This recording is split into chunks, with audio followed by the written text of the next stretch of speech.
Eso es historia en el Bicentenario. ¡Que viva la Marina! 대한민국의 무기가 전 세계에 맹위를 떨치고 있는 가운데 한국의 강력한 해군에 반한 뜻밖의 나라가 함께 손을 잡고 판을 뒤집어보자는 놀라운 제안을 해왔다고 합니다. 미국과 중국이 주도하고 있는 신냉전의 판도를 뒤바꿔 놓을 신의 한 수가 될 것인지 자세한 소식 알아보도록 하겠습니다. 지난 25일 부산 하늘에서 뜻밖의 전투기가 포착되어 밀리터리 마니아들 사이에서 큰 화제가 됐었습니다. 다름 아닌 프랑스를 대표하는 4.5세대 전투기 라팔과 대한민국의 4.5세대 전투기 F-15K가 부산 상공에서 편대를 이루고 비행하는 장면이 시민들에게 포착된 것인데요. 6.25 전쟁 정전협정 70주년을 앞두고 프랑스와 한국 공군이 연합공중훈련을 실시하며 부산에 위치한 유엔기념공원 상공을 추모 비행한 것이었습니다. 또한 한국 공군의 F-16두 대는 프랑스 공군의 공중급류기 A330 MRTT와 연합공중급류훈련까지 진행했죠. 이번 훈련을 통해 프랑스와 한국 조종사들은 양군의 수송기를 상호 견학하고 장거리 임무 수행에 대한 전술 토의를 진행하며 양국 항공전력에 대한 이해도를 높이고 상호 운용성을 강화할 수 있었습니다. 그런데 미국이나 다른 나라 없이 프랑스와 한국이 단독으로 연합훈련을 실시한 것은 이번이 처음이었는데요. 이번 연합훈련은 프랑스의 적극적인 추진으로 이루어졌다고 합니다. 프랑스는 최근 들어 수상할 정도로 한국에 적극적인 러브콜을 보내오고 있는데요. 마크롱 대통령은 지난 6월 21일 프랑스에서 진행된 정상회담 직후 프랑스는 대한민국의 오랜 친구라며 양국의 협력 분야를 방위산업과 에너지산업으로 확대해야 한다고 주장했었습니다. 또한 지난 4월에는 프랑스 해군의 프레리아라미 카트린 콜로나 외교장관의 방안에 맞춰 9,000km를 건너 인천항에 입항하며 프랑스가 한국의 인도 태평양 전략에 동참하겠다는 강력한 의지를 강조했는데요. 카트린 외교장관은 프레리아람에 올라 인도 태평양 지역의 평화와 안정을 위해 대한민국과 프랑스가 연대해야 한다고 주장했습니다.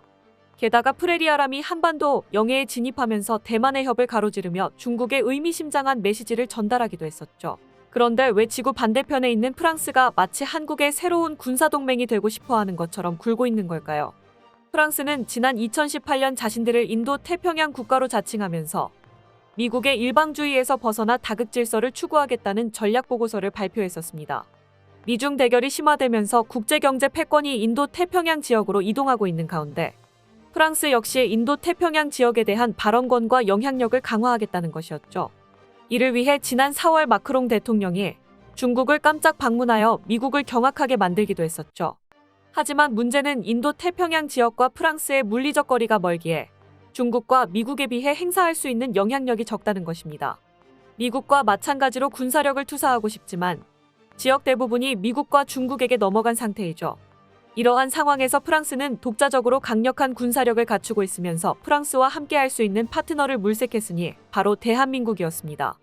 프랑스에서는 대한민국의 강력한 해군에 주목하며 자국 해군이 힘을 보태면 중국에 맞설 강력한 영향력을 확보할 수 있을 거라 판단했습니다.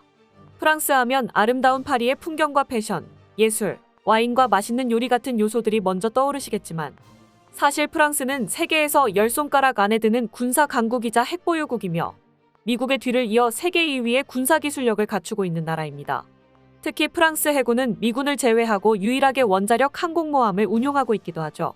원양 작전 능력을 기준으로 구분한 세계 해군 등급에서 프랑스 해군은 최소 1개 이상의 함대가 전 세계적인 화력을 투사할 수 있는 수준인 2등급을 차지하고 있는데요. 참고로 1등급은 모든 함대가 전 세계적인 화력을 투사할 수 있는 해군으로 미국이 유일합니다. 한국 해군은 배타적 경제 수역 너머에서 장기간 작전 수행이 가능한 해군으로 일본, 호주, 독일 등과 함께 4등급에 분류되어 있습니다. 4등급까지 대항해군으로 분류되고 있긴 하지만 한국 해군은 북한의 위협에 맞서기 위해 연안 방어에 집중한 구조를 가지고 있어 몇몇 군사 전문가들은 한국 해군은 아직까지 연안해군 단계에 머무르고 있다고 평가하기도 합니다. 그런데 얼마 전 프랑스의 군사 언론에서 한국 해군은 진정한 대항해군으로 거듭나고 있다는 주장을 펼쳤는데요. 지난 24일 프랑스의 군사 전문 매체 메타 디펜스에서 진화하는 북핵 위협에 맞서 한국 해군은 전략적 역할을 확대하고 있다는 제목의 기사를 보도했는데요. 해당 기사에서는 현재 북한의 새로운 핵무기가 등장할 위기에 한국군이 이를 억제하기 위해 해군을 진화시키고 있다고 설명했는데요. 또한 새롭게 건조되는 군함들을 통해 1970년대 연안 방어에 전념했던 한국 해군은 매우 광범위한 역량을 갖춘 대항해군이 되었다고 주장했습니다. 이와 함께 한국의 방위 산업 역시 악화된 국제 정세 속에서 분명한 결실을 맺고 있다고 말했는데요. 한국 무기가 유럽과 동남아, 중동에서 큰 인기를 끌고 있는 가운데 남미에서도 한국 무기에 열광하고 있는 소식이 전해졌습니다. 대한민국 해군의 주력 무장인 해성 대한미사일이 얼마 전 남미 국가 콜롬비아에서 그 위력을 과시해 뜨거운 반응을 얻고 있다고 하는데요.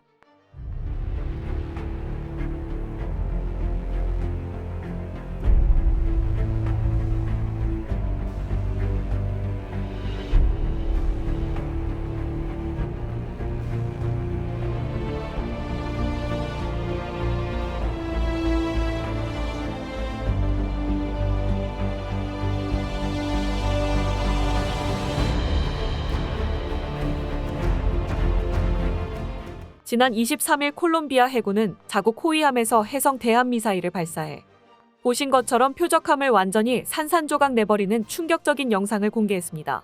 2003년 개발이 완료된 아음속 대한미사일 해성은 세계에서 손꼽히는 강력한 대한미사일인데요.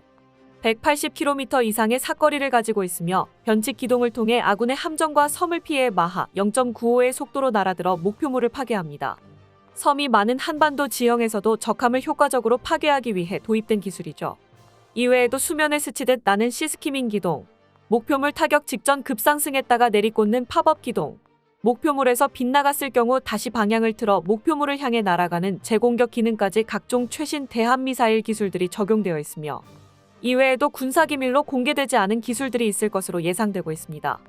해성 미사일은 개발 이후 진행된 실사격 훈련에서 명중률 100%를 보여주며 우리 해군에서 가장 신뢰하는 대한 무기로 자리 잡았는데요. 지난 2012년에 콜롬비아에 최초로 수출되었고 콜롬비아 해군에서 실제 군함을 표적으로 한 2차례 시험에서 놀라운 명중률과 파괴력을 보여주었습니다.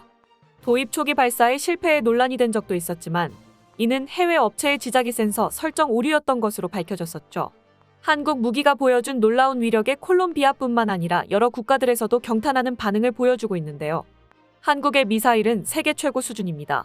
정밀성과 최첨단 기술, 콜롬비아 해군이 훌륭한 결정을 내렸습니다. 한국과 방산협약을 통해 이런 유형의 무기들을 제조할 수 있다면 정말 좋을 것 같은데요. 아마 FA-50을 도입한다면 인두미리 기술 이전을 받을 수 있을 겁니다. 우리 니카라과의 군함보다 2배는 큰 초계함을 미사일로 날려버렸습니다. 레이더와 미사일을 개발할 수 있는 탁월한 기술력을 가진 한국과의 협력을 강화해야 합니다. 이처럼 한국 해군을 대표하는 해성 미사일에 감탄한 콜롬비아와 남미 국가들은 유럽처럼 한국 방산의 도움을 받아야 한다고 주장하고 있습니다. 세계적인 수준에 올라선 한국 해군과 전 세계의 이름을 떨치며 전성기를 구가하고 있는 한국 방산은 프랑스가 아시아에서 한국을 새로운 동맹국으로 선택한 이유가 뭔지 보여주고 있는데요. 그런데 프랑스의 예상치 못한 움직임의 당황을 금치 못하고 있는 곳이 있으니 바로 중국과 미국입니다. 얼마 전 중국을 방문하여 유럽은 대만 문제에 있어 미국의 전략을 따라가지 않겠다고 말했던 마크롱 대통령이 도리어 한국과 손을 잡고 중국을 강력하게 압박해 나가고 있는 상황에 시진핑 주석도 크게 당황하고 있을 것 같은데요. 미국은 미국대로 프랑스가 미국 주도의 대중전략에서 벗어나 한국과 손을 잡고 아시아에서 독자적인 세력을 형성하려는 지금의 상황에 황당하다는 반응을 보여주고 있습니다. 거기에 얼마 전에는 프랑스가 미국의 반도체 전략에 반기를 들기 위해 한국을 초대해 바이든 행정부의 뒤통수를 때렸는데요. 바이든 행정부는 한국 전기차 산업의 위기를 초래한 IRA 법안으로도 모자라 반도체 법안을 통해 중국의 반도체 산업의 싹을 자르고 한국과 대만이 가지고 있는 반도체 공장까지 자국으로 끌고 오려는 자국 몰아주기 정책을 시행하고 있습니다. 한국과 대만에서도 반도체 법안에 대해 반발하고 있지만 미국이 노리고 있는 것은 중국뿐만 아니라 한국과 대만의 반도체 산업까지 빼앗아 오는 것이기에 귓등으로도 듣고 있지 않은 상황이죠. 그런데 프랑스가 미국의 반도체 규제에 대한 해결책이 될 수 있을 것 같은데요. 지난 6월 마크롱 대통령은 반도체 산업의 대규모 지원을 약속하면서 한국 반도체 기업 삼성전자와 SK 하이닉스의 참여를 촉구했습니다. 여기에 우리 정부의 협력 약속도 이루어지면서 프랑스 현지의 한국 반도체 공장 건립이 이루어질 수도 있다는 전망이 나오고 있는데요. 프랑스의 새로운 반도체 거점을 마련하게 된다면 미중 갈등으로 인한 지정학적 영향을 받지 않는 안정적인 생산 라인을 확보할 수 있으며 아직까지 블루오션이라고 할 수 있는 유럽 반도체 시장에 한국 기업들이 진출할 수 있을 것으로 보입니다. 유럽은 세계 반도체 수요의 20%를 차지하고 있으나 반도체 공급망 점유율은 9%에 그치고 있어 국내 기업들이 프랑스에 생산 기지를 세운다면 대만이나 미국보다 앞서 유럽 시장을 선점할 수 있게 됩니다. 전문가들 역시 프랑스 현지 투자가 큰 효과를 낼 수 있을 거라 분석하고 있습니다. 미국이 구상하고 있는 전략이 무너져 내리게 되는 것이죠. 미중 갈등이 고조되고 있는 상황에서 그 중간에 자리 잡은 대한민국 역시 새로운 국제 정치 전략을 준비해야 할 때가 왔습니다. 오랜 동맹국이었던 미국이 자국의 이익을 위해 한국의 입장 같은 건 생각하지 않고 있는 지금 한국의 국익을 극대화하기 위해 새로운 파트너를 만드는 것도 신냉전 시대에 살아남기 위한 하나의 답이 될 수 있을 것 같습니다. 끝까지 시청해주셔서 감사합니다. 도움이 되셨다면 좋아요를, 다른 이야기도 궁금하시면 구독을 눌러주세요.